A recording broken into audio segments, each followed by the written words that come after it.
One of the most full circle stories of the day was radio host mocks Trump by claiming Seattle is peaceful, then rioters torched his apartment building. It seems almost too ironic to be true, but it is true. In June, Trump tweeted, "Seattle mayor says about the anarchist takeover of her city, it is a summer of love. These liberal Dems don't have a clue. The terrorists burn and pillage our cities, and they think it is just wonderful, even the death. Must end this Seattle takeover now." Paul Gallant decided to respond and say, "Walked through it last night out of curiosity and saw no burning, pillaging, or deaths. Chill, dog." Like many liberal progressives, they don't care about death, vandalizing, or arson until it happens in their neighborhood. Yesterday, he said, "Came home to my apartment complex. The Starbucks underneath has been destroyed, and cops are telling us to stay away in case something explosive is inside.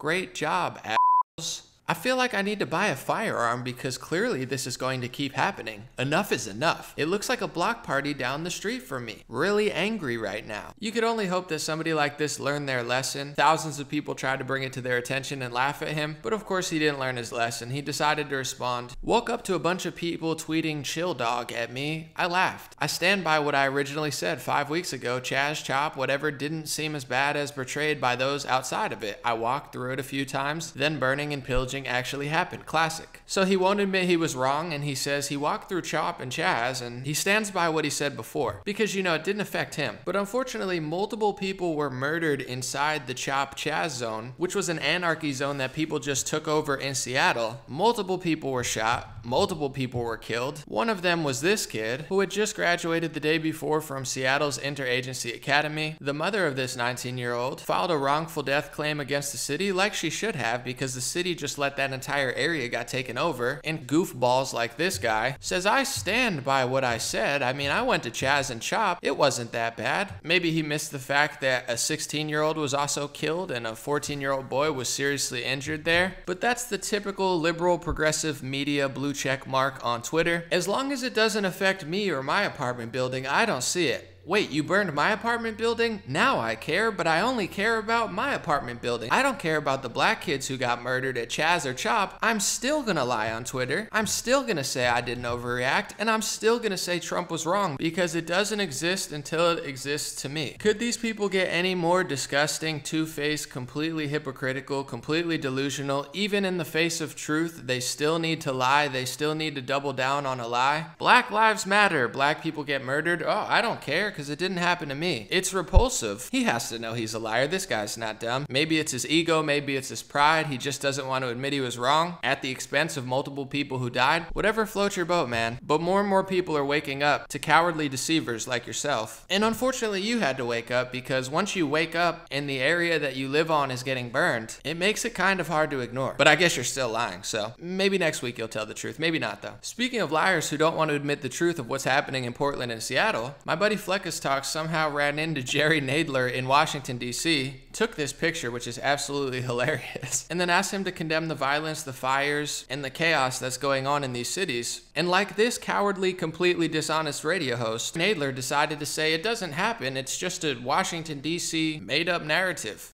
It is true. There's violence across the whole country. Do you disavow the violence from Antifa? That's happening in Portland right now? There's riots. That's a myth.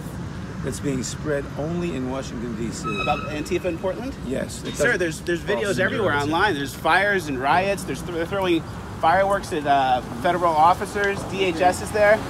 Look online. It gets crazy, Mr. Nadler.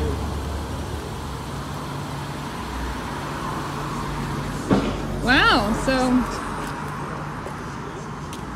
he thinks it's fake news. I guess they just think you're stupid, and maybe they're right. I don't know. At this point, if you're gonna act like this radio host, if you're gonna follow people like Jerry Nadler and act like he's Brett Favre or the modern day Gandhi coming here to save your life against Trump, then maybe you deserve it, because if you don't notice what's going on in Portland, if you don't notice in Seattle, or if you're like this radio host, that it takes a property that you're near to get arson for you to figure out that something's wrong, and you still have the audacity to lie and say that something wasn't bad, that 2 people got murdered, if that's that's the type of person you are, you unfortunately deserve to get lied to, you deserve to get played. And if you can't figure out right from wrong, good from evil, or true from false at this moment in time, 2020, to the extent that you're gonna act like Portland and Seattle are totally normal and it's completely acceptable because you hate Trump, that people are taking over parts of your city, attacking federal buildings, standing in the middle of highways and intersections. If that's the type of life you want to live, then I guess, I don't know, move to Portland or Seattle, because it seems like that's their culture now. Thank you for watching. I have a Patreon, patreon.com/raretalk. If you'd like to support, I answer all messages there. But as always, there's no need to do that. Just have a beautiful day, and I'll be back with more videos very soon.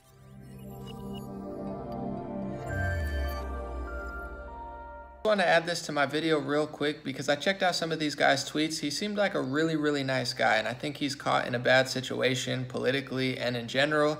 But I just want to tell people this is domestic terrorism going on, not just in Portland and Seattle, but all around the country in major cities. And if you don't get it by now, you need to learn, you need to wake up, because this is a right from wrong, good from evil situation, and the government just forced millions of businesses to shut down. This is the time when we should be rebuilding our communities, trying to open up businesses. We should not be destroying our own communities. We should not be destroying our own neighborhoods at this point. It's very evil, it's very wicked, and this isn't the time to play the fence or act stupid either. This is the time to rebuild your community and call out what you see, because it is eventually going to come to an area near you, like this guy found out. But I wanted to add this because I really don't like being mean, and I felt bad because I checked out this guy's tweets and he seems nice. I just want to add that. Have a good day.